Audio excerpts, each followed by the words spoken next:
So I've made hours of video on the Marilyn Manson allegations. And what I want to do right now, because those videos are longer, okay, into the hours, I want to do is provide a more basic resource here. This is my argument, and the argument that others are making. Why do we doubt the accuser's stories? What is the problem with the accuser's stories? And why do we think that Marilyn Manson is innocent? Okay, so I want to take some time and I want to go through that. And for those of you who are very familiar with this case, this might not be new to you, but for a number of people I think need to hear why it is that people like me support Marilyn Manson and have a real problem with the accuser's stories.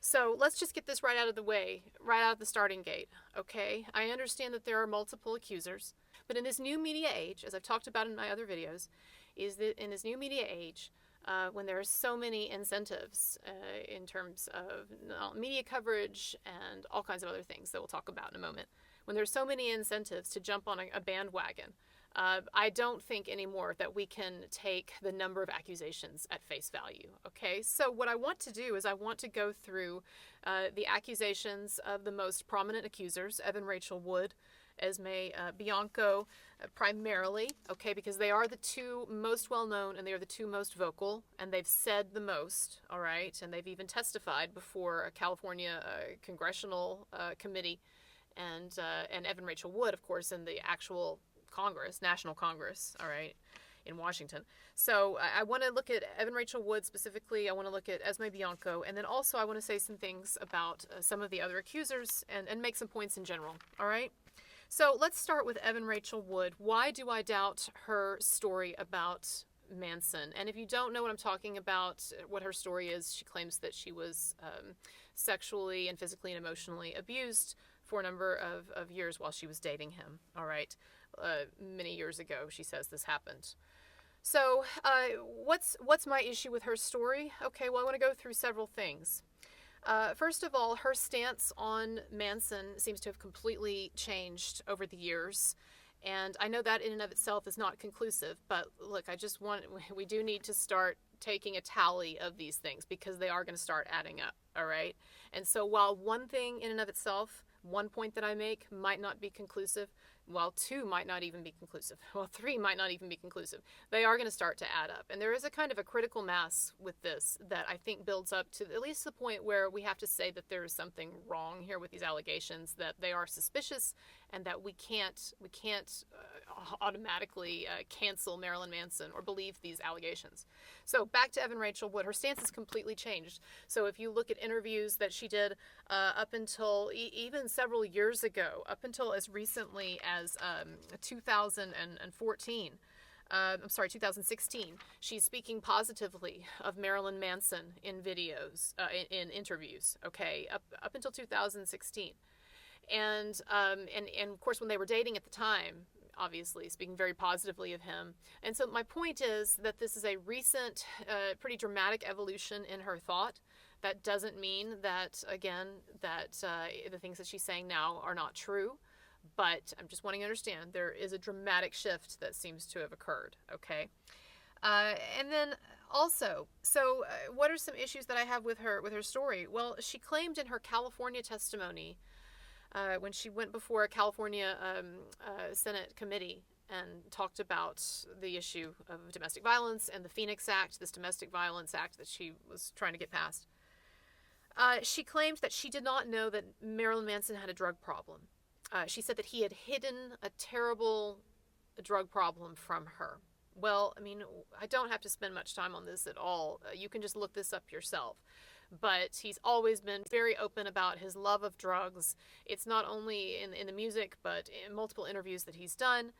And there have been a number of people who have also said that Evan Rachel Wood very gladly participated in his drug use. And there is even a picture out there on the internet of her with a knife with cocaine on it. But anyway, my point is that this is just really, really highly suspect. You know, I was in high school when Marilyn Manson became a big star.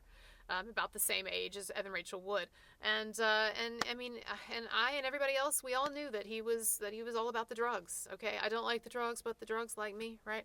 Anyway, okay, so that's one thing that didn't ring true.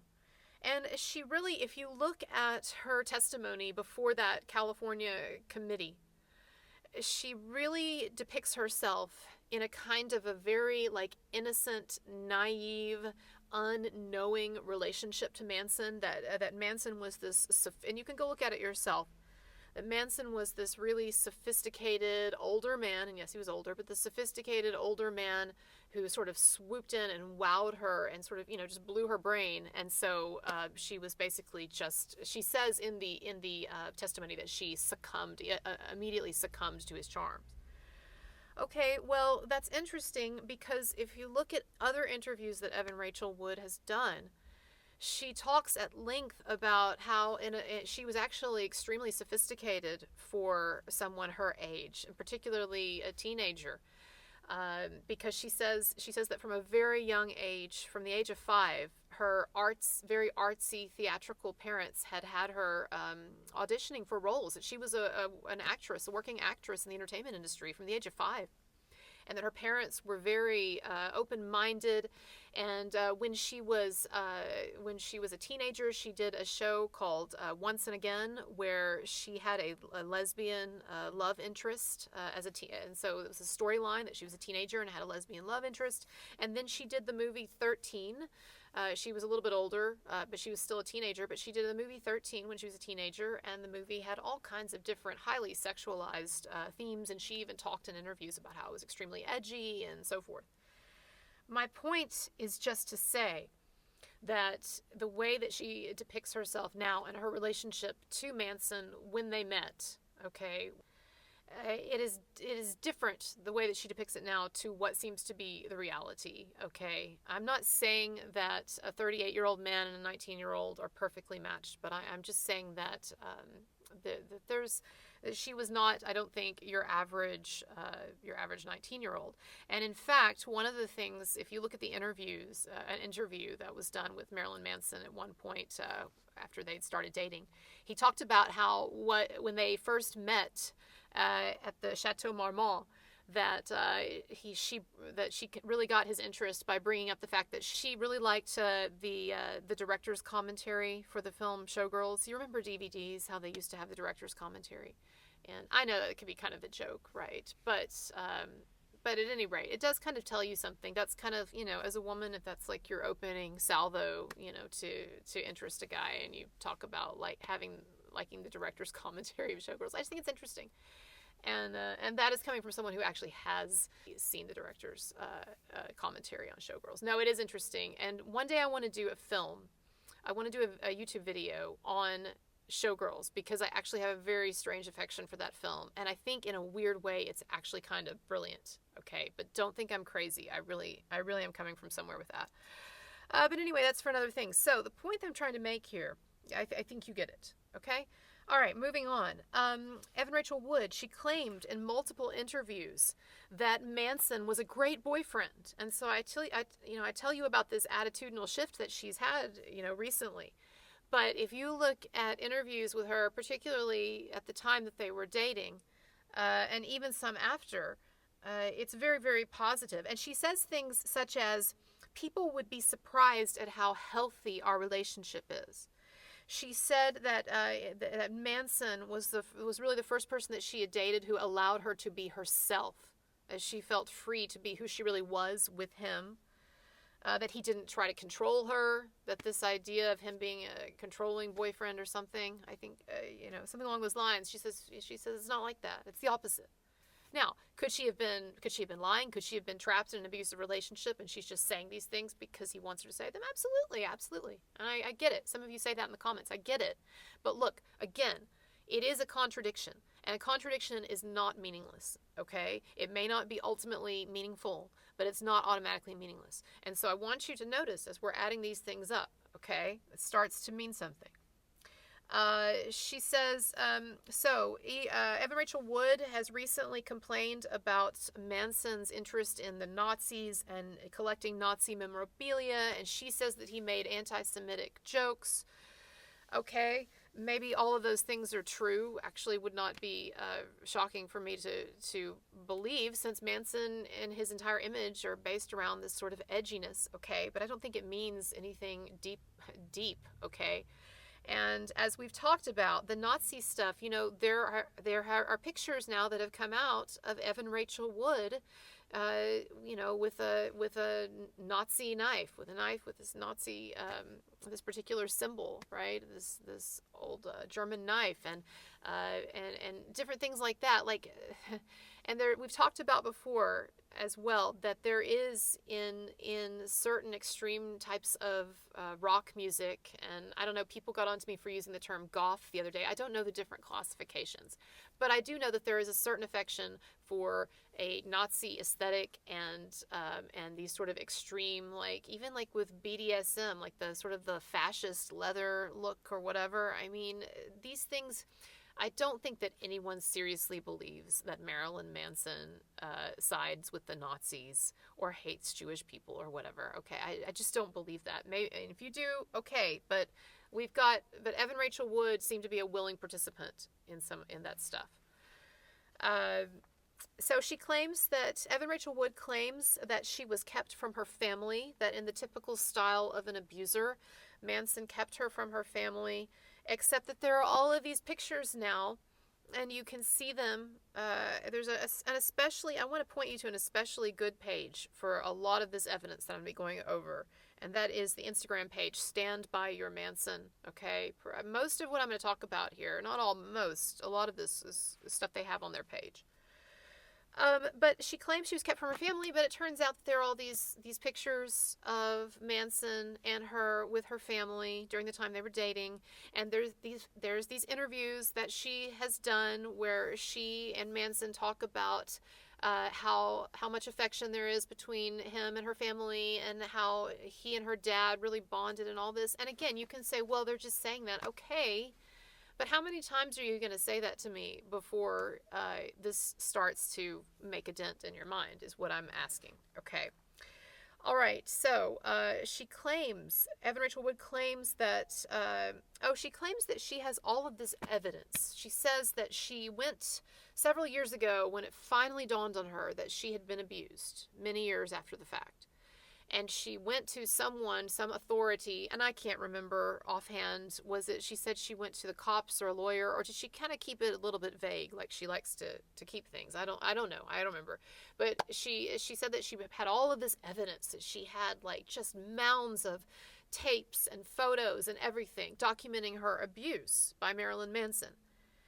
And yet, we haven't seen any of it. Now, look, I understand the argument that some of you are making, that it is not her obligation to hand over this personal stuff, this personal documentation of her abuse, okay?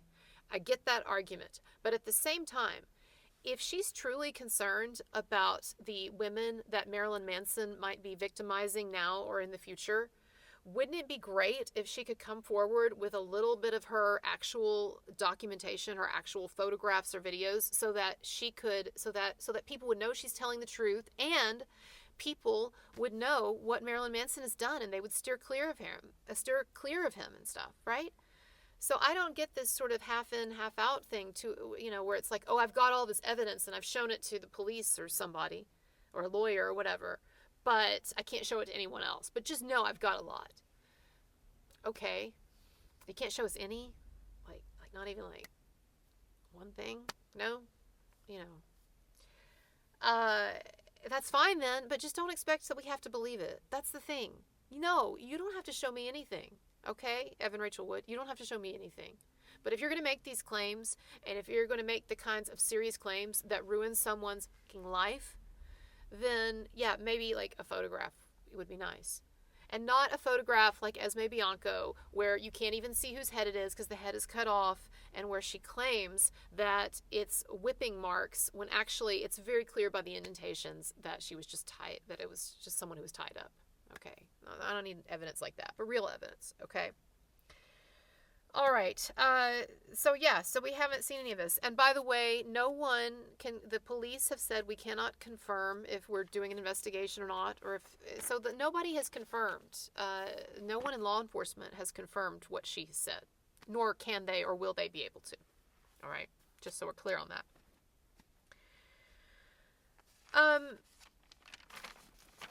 So those are some of the things. There's other things, and I'm going to get into them. I want to move on to another accuser, but I just want to, so there's a number of things there. There's a number of issues, all right? And, you have to understand that Evan Rachel Wood, like, she's done interviews where she's talked about how awesome it was to be with someone who that she could roll around, do a video where they're rolling around in fake blood or whatever. Like, at the time, she was really into this kind of like this edgy lifestyle, this rocker, this dark lifestyle. And now she's depicting it as if she was just this naive, innocent, this fresh babe in the woods, so to speak. And this evil, character, Manson, just got her in his clutches. All right. Okay. So, and one more thing I want to say about Evan Rachel Wood.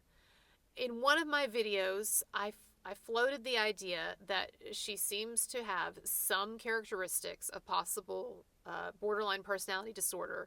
And a number of people took issue with that, with my diagnosing her and so forth. Well, let me just say this, and you can take it for what it's worth, all right? Of course, I would not claim to know if someone has a personality disorder or not. But look, I believe that she has fabricated this stuff and is making false claims against a man knowing that it will potentially ruin his life. And so if someone is doing that, if someone is waging a kind of a public multi-year campaign against another human being based on false accusations, then I don't know how to explain that except a personality disorder. The only other way I can explain that is if she's evil. I don't really particularly believe in the concept of people being evil, and I don't get that from her. Or if she's just a raving lunatic who just has no idea of like what really happened or not. I don't get that from her either. So yeah, to me, what's left is personality disorder. And I do see some signs of it. One is that I've talked about it in a prior video, but with the mimicking the look of everyone that she's with. Her look changes dramatically depending on who she's with. And it seems like her attitude does, even her vocalizations, okay? We looked at that in a different video, and look, I'm not wedded to the idea of it, that she has a personality disorder. I'm just saying that I think there's something wrong here, okay? And I don't see how that's particularly controversial. All right, Esme Bianco. So, Esme Bianco is the Game of Thrones lady, and she had a relationship with Marilyn Manson over a number of years. She only lived with him apparently for several months, but they had a friendship and then a sexual relationship over several years. Okay, so she says that, all right,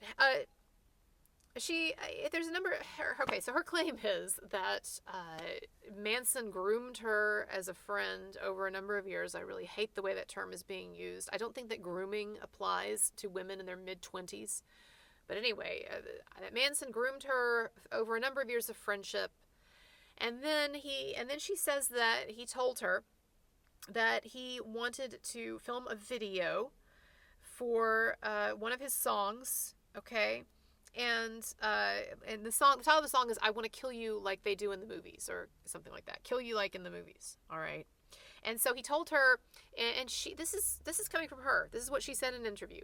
She said that he told her that she was going to need to expect to be manhandled, and manhandled meaning like handled really rough.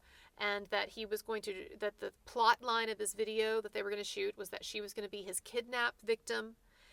And Manson does really edgy videos, okay? This would not be the only video of his that would feature like BDSM themes and violence and death and really twisted stuff. He did a video called Saint, where it had a lot of really crazy themes, and Manson actually cutting himself, okay? So I'm just wanting you to understand that when Marilyn Manson, who is into this type of stuff aesthetically, when he tells you, I'm sorry, but you're going to be my victim in this movie or in this video, and I'm going to manhandle you. That says something, or it should say something, and it did say something to her. Okay, and so what she's depicting it as is that he lures her to his home in LA with this false promise that they're going to film a video, and he tells her that it's gonna have a home movie feel. He's gonna film it on his flip phone. And look, that was back then in like what 2009. That was back when that kind of thing was edgy. Oh, it's got a home movie, feel to it. Like think about like the found footage horror films and stuff like that, right? And so anyway, she says that he lures her there, and then she says that she gets there and there's no camera, there's no crew, there's no film crew, and it's basically him filming this home movie with her, and that she says that it culminates finally after 4 days in this final scene, the final scene that he's going to film for the music video, where he ties her up and he whips her and he uses a violet wand to shock her. And so forth, okay? Now, there's several things I want to point out with this, and then we'll move on to the rest of her story.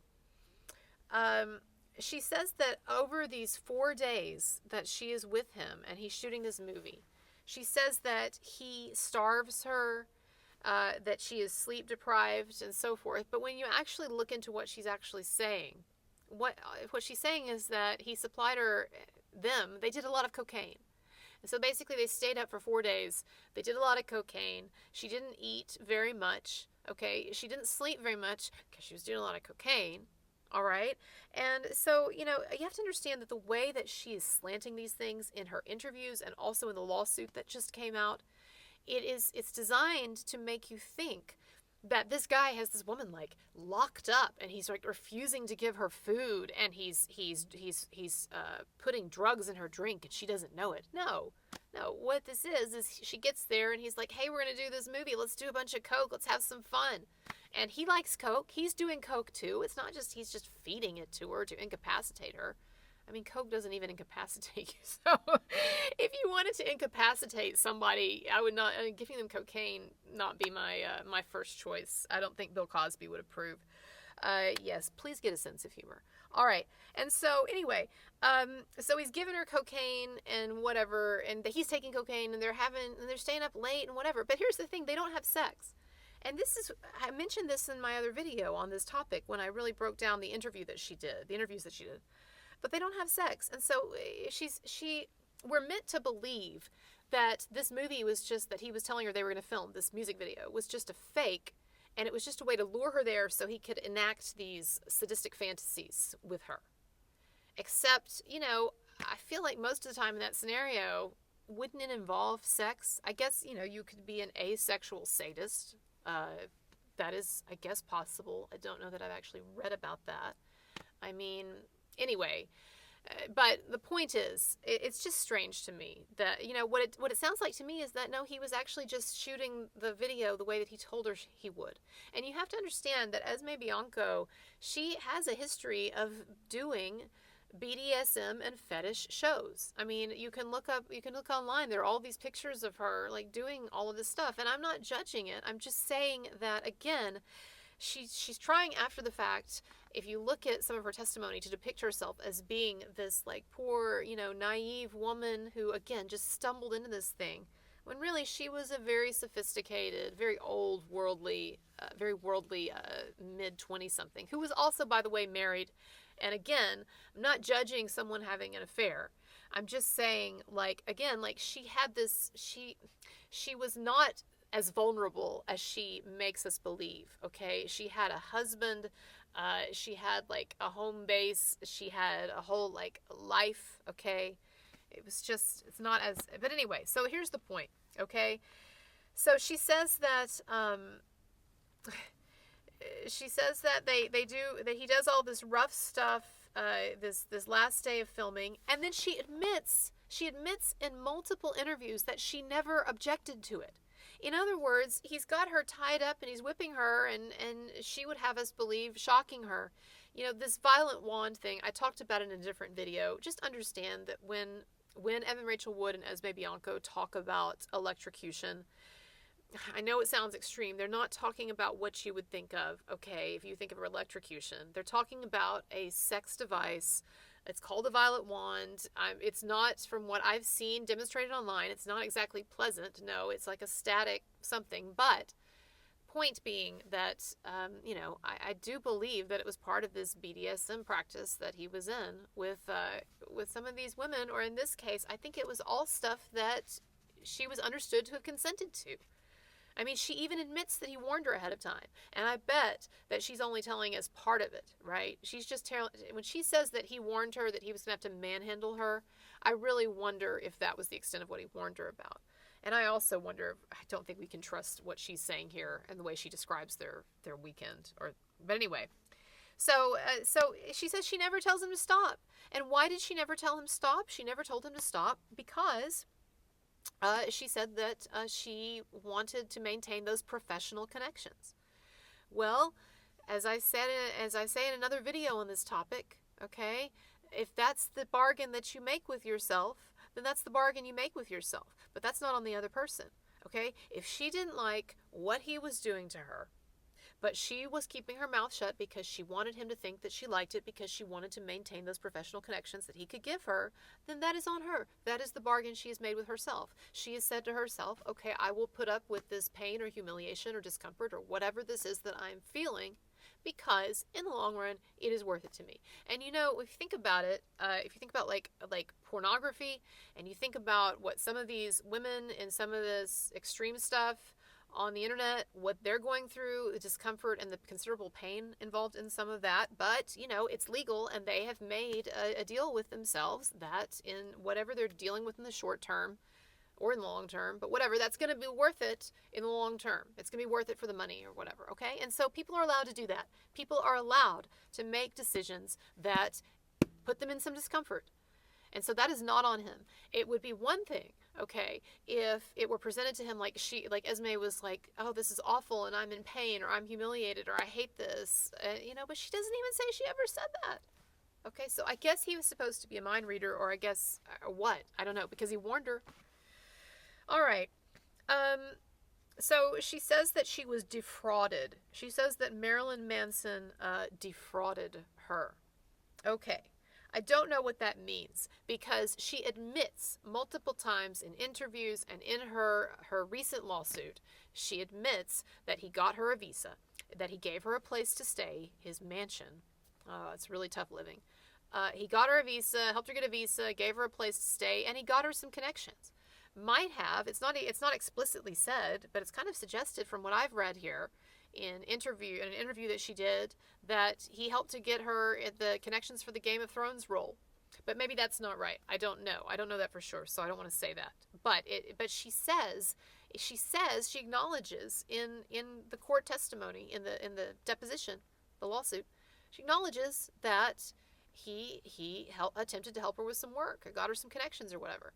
So, look, there are a lot of people who want to hit it big in LA and Hollywood and become stars, and they would love it if someone would give them a mansion to live in, and if someone would hook them up with their entertainment industry connections, and if someone would help them with their visa, okay, if they're coming from out of the country. So sounds like he did a lot, okay? But her big complaint here is that he had promised her about another music video called Phantasmagoria that he worked on for multiple years, but it never materialized. It never got finalized.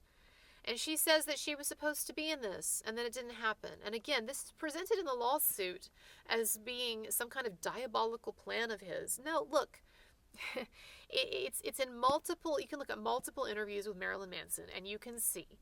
Okay, and if you want to see this, again, go to this website that I told you about earlier. Oh gosh, what are their names? Sorry, Stand By Your Manson. They've got this information here. But multiple interviews that Marilyn Manson did where he talked about Phantasmagoria, and he talked about the other video, the one that he had already shot with her. In fact, he said, I shot this video with a British actress, and it's really edgy and it's disturbing, and it may not even be released because it's so edgy or out there. So, if these videos are just made up pretext to get Esme to be with him and put up with the BDSM stuff that she doesn't like, but she never says she doesn't like. In fact, she actually says she does like it, but never mind. I guess he's just not supposed to know that, right? Okay, then if so, if these videos are just made up, then why is he touting them in the press? He was trying to get them made. Look, it's common. Projects don't get made in Hollywood half the time, most of the time. There's nothing nefarious about it. And she is just trying to shake him down for money. And Manson's lawyers have said as much. He said that Esme Bianco, her lawyers approached Manson's lawyers approached them trying to shake them down for money, and they wouldn't give them money, and so now they're suing them. That's the way these things go. I mean, you have to understand how often these Hollywood celebrities get shaken down for money. It happens so much. I've said this many times before, but one of the things that Michael Jackson's attorney said is that people would be shocked if they knew how often, and just frivolous, insane lawsuits, but how often these celebrities are targeted. Okay? Particularly if they have an image, a public image that makes them look more freakish. So like Michael Jackson definitely cultivated a freakish image, right? And knowingly or unknowingly, but it didn't help him. And it's not helped Manson either. But it doesn't mean that he's guilty. It doesn't mean that he should be canceled. All right? All right. Esme Bianco. I don't know how she was defrauded. Okay? It sounds like he was a great host in many ways. And you get the free cocaine. I mean, what else can you want? All right. So, what else? She said she was trafficked. Oh, come on. Give me a break. Trafficked. Does she understand what that word means? Is there a difference between the way that the British, I know she's British, is there a difference between the way that the British use that term and we do? Because over here, when you say trafficked, it's meant to give what it means is like somebody's like basically physically forced to go somewhere they don't want to go, and they're basically like physically like compelled to stay somewhere under threat of death or violence. Is that really what happened? No. In fact, what happened is, and she keeps leaving this out in her testimony and various other things, but she left her husband to get a better deal with Manson, it sounds like. And then things didn't work out, as they often don't, okay? But they didn't work out, and she's pissed. But no, you were not trafficked, Esme Bianco. There was, by no definition of the word, were you trafficked. It's just ridiculous. I'm not even going to entertain it, okay? And you might say, well, what is she getting from this? Well, she's suing him, okay? She's suing him, hoping to get a lot of money, hoping to force him to settle, because that's really the game plan. That's really the end game for a lot of this kind of stuff, is that they can rake them through the mud, so to speak, and then hopefully the celebrities will have enough of it and they'll settle, like Michael Jackson did, even though he was innocent in that instance. And I'll make a video on that sometime. There is a reason why a jury of his peers found Michael Jackson innocent. It's not a crazy idea, okay? But talk about that some other time. All right. What else? Okay, Ashley Walters. She is the former assistant. She claims that she witnessed Esme Bianco being abused. She claims that she herself suffered employee harassment, so forth. So I don't have as much to say about her, simply for the sake of time. I don't have time to devote to all of these the same amount that I did Evan Rachel Wood and Esme Bianco. But let me just say that there's some things about what she says that are suspicious in her Instagram post. She says that their professional relationship ended euphemistically. That's very euphemistic. Instead of saying what I think she meant is that I got fired. Okay. And so I think that she was fired, probably for incompetence, who knows, but she prefers to say that they parted ways. Our professional relationship ended. And she says that he has threatened her financial security. Now, what does that mean? Does Marilyn Manson actually have some kind of control over his personal assistant's financial security? I guess what she means is he fired her. Yes, when you're fired, I guess it does damage your financial security. these kinds of like dramatic statements, overstatements, these weird comments in her Instagram statement against him. And by the way, what is up? I've said this in other videos, but what is up with taking serious claims of sexual assault and harassment and putting them up in these quickie Instagram posts? Come on. I mean, are we really supposed to take that seriously? Anyway, it's interesting that she says that she was abused, or that she was harassed and stuff, because for even during and even after this periods of supposed harassment, she's posting stuff about Manson. She's posting, pictures. She's going to, in 2016, she went to an event of Manson's. It's kind of suspicious. And then another accuser, Gabriella, and I've talked about her, and in fact I interviewed one of Marilyn Manson's former personal assistants, Paula, who is still a fan of his and thinks a lot of him and is a friend of his. And she said that, at the time that Gabriella claimed in her Instagram post that she was 5150'd at the psychiatric hospital, basically. So when you're 5150'd, you're on a psychiatric hold, and you don't have access to your phone to be texting people. And yet, Paula, Manson's personal assistant at the time, showed me and showed all of us texts that she had gotten from Gabriella, basically asking about how Manson was doing and kind of chatting with Paula. And then when she supposedly, that very day, this is December 25th, right? You can see it on the text. When she's supposedly in the psychiatric hold. But, so, that doesn't appear to be true, right? And a number of the things that Gabriella claims don't make sense. She claims that when she was around Manson, she overdosed on some drugs that he gave her. And if you read these different statements, there's always a kind of an abnegation of responsibility. It's not, I chose to take these drugs. It's like, oh, he fed me these drugs. Okay? It's like with Evan Rachel Wood's case. Now she's rewriting in her statements her history to make it sound like she was having these drugs almost forced on her, right? She was being fed these drugs. And really, according to according to what a number of people around at the time have said, she was an avid and willing participant in this. But anyway, back to Gabriella.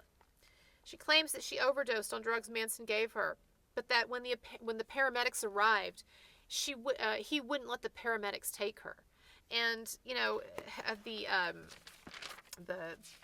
on Instagram, the Stand By Your Manson Instagram page made a good point about this. What paramedics, when someone seems to be in danger, in a life-threatening situation, ODing, are just going to be like, oh, okay, never mind. He's a superstar, he's a rock star, so we just won't help this girl who's ODing because he says not to. Come on, doesn't make sense.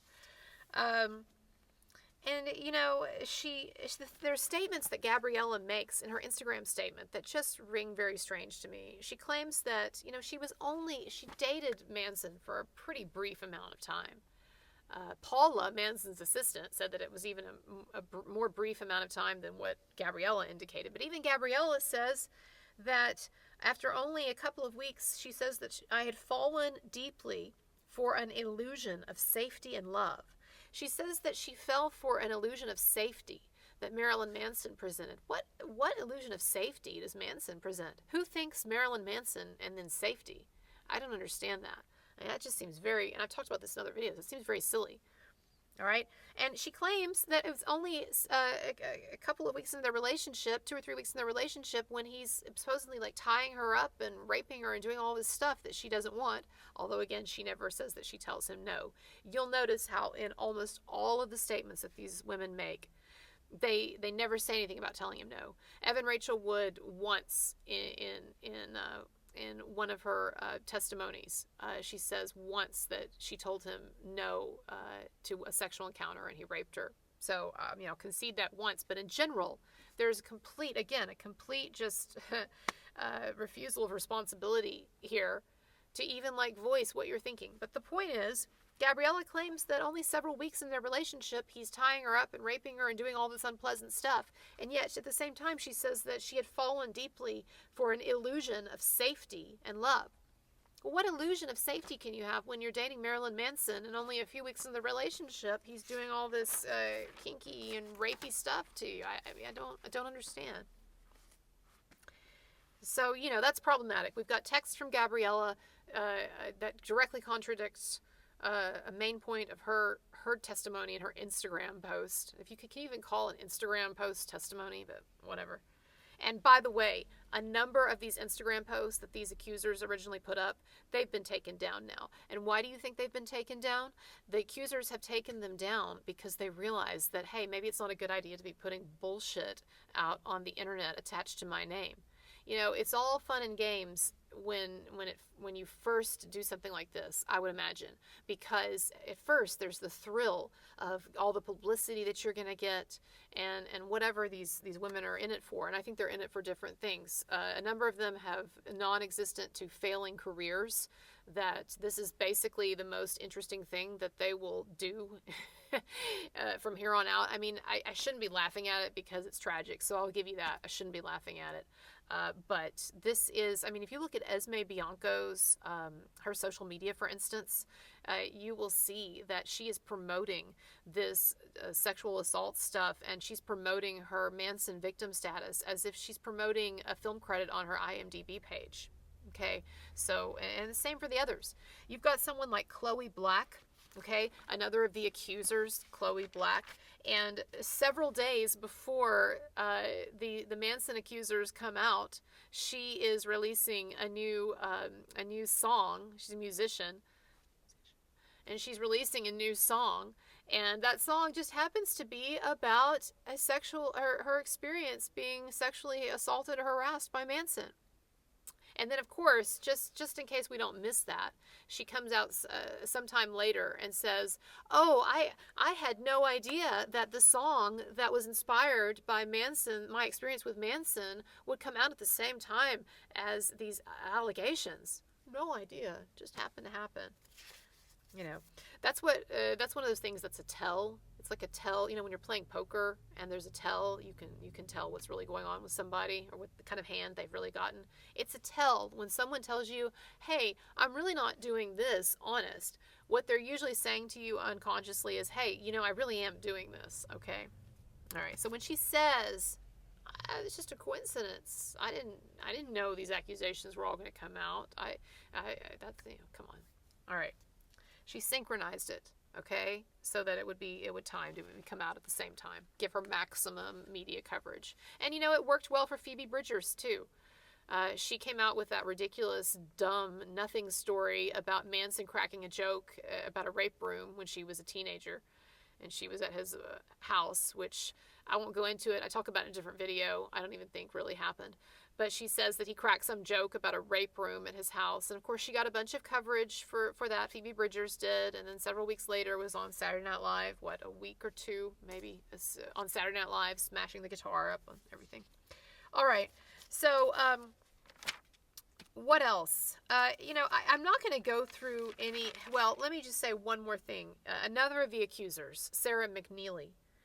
You know, again, you can go online and you can see she does BDSM shows where she does bondage suspension. So you have actually like holes in your back. When you do this, holes in your back, and they put hooks through them, and you are suspended. And you can look this up. Just Google Sarah McNeely and bondage suspension. She does these shows. And again, I'm not saying that doing those shows means that somebody can rape you or anything. God, no, I'm not saying that. I'm just saying, though, it does mean something when you see, like, this situation, this context, okay? It does mean something. And if I have to spell it out to you, then I guess there's no point in me even saying it. But I hope you get what I'm saying. All right. So what else? What are some other reasons? I'm not going to look into I'm not going to get more into the allegations from particular accusers, because I hope that I've gone through enough here to where you can see that there's some problems. But let me say several things that are very important here. I'm not wrapping up by any means yet, okay? So listen. First of all, there are a number of women who dated Manson women who we know would come forward and say something if they suffered abuse by him. What do I mean? Well, one woman who dated him was very seriously, they were engaged, was Rose McGowan. And if you don't know, Rose McGowan is a big Me Too activist and has accused Harvey Weinstein and others of sexual assault. And she has come out and said, hey, you know what? None of that happened. He wasn't like that when we were together. And you can even look at her memoir. I've said this before in another video, but you look at her autobiography, as if we needed that, but an autobiography of Rose McGowan, and she talks about how they had he was a kind of like a normal sort of simple guy, shy. And the same thing if you look at Dita Von Teese, in terms of her statement that she released when all of this came out, was that her experiences do not match what these women describe. Okay. And then, something that I noted on Instagram recently, Stoya, okay, the adult film actress Stoya, she has not come out in support of Manson, but she dated Manson.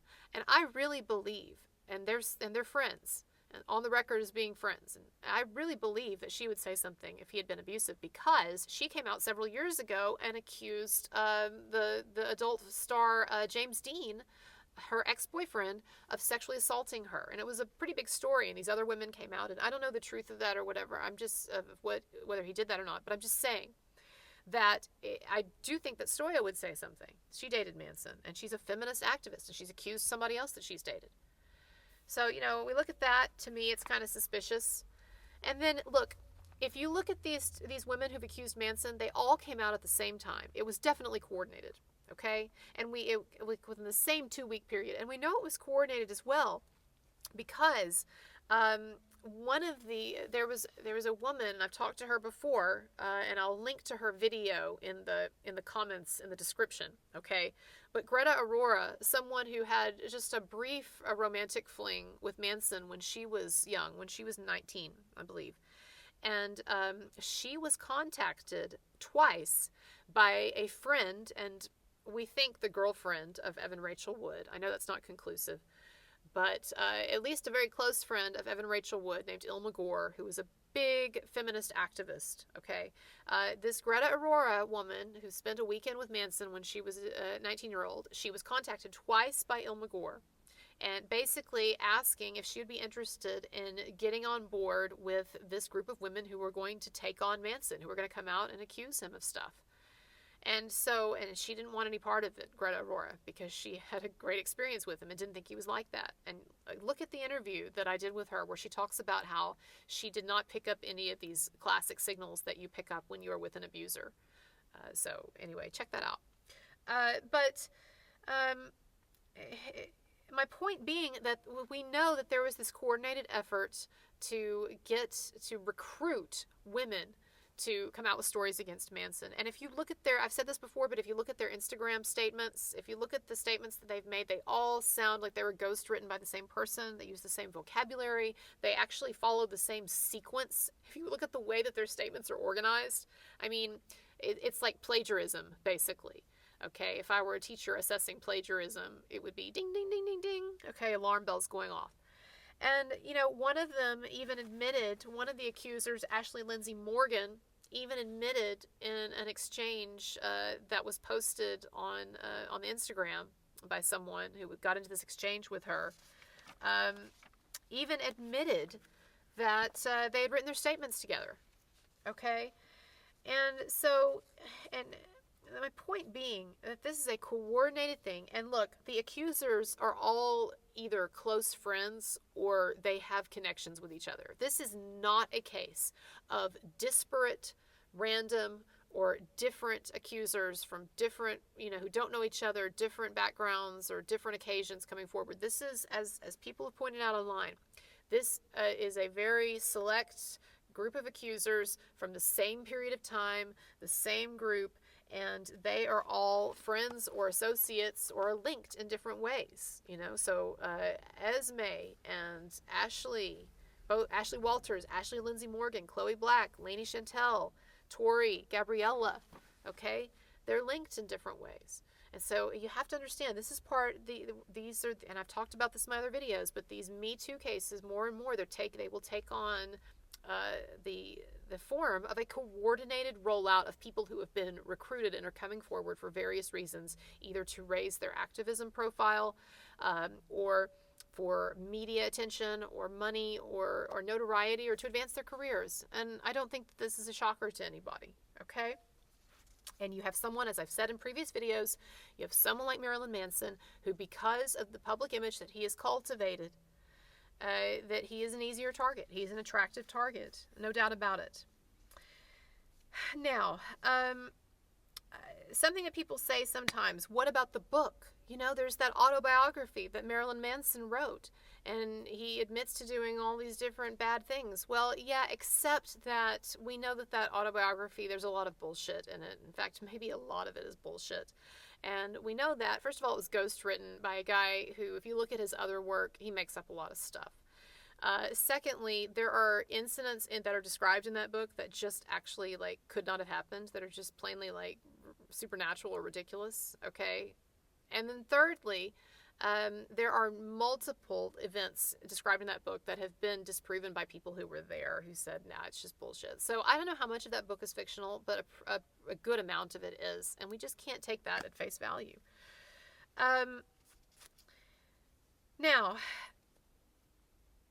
let me just say that I know that Manson is not perfect. I know that he's not a saint.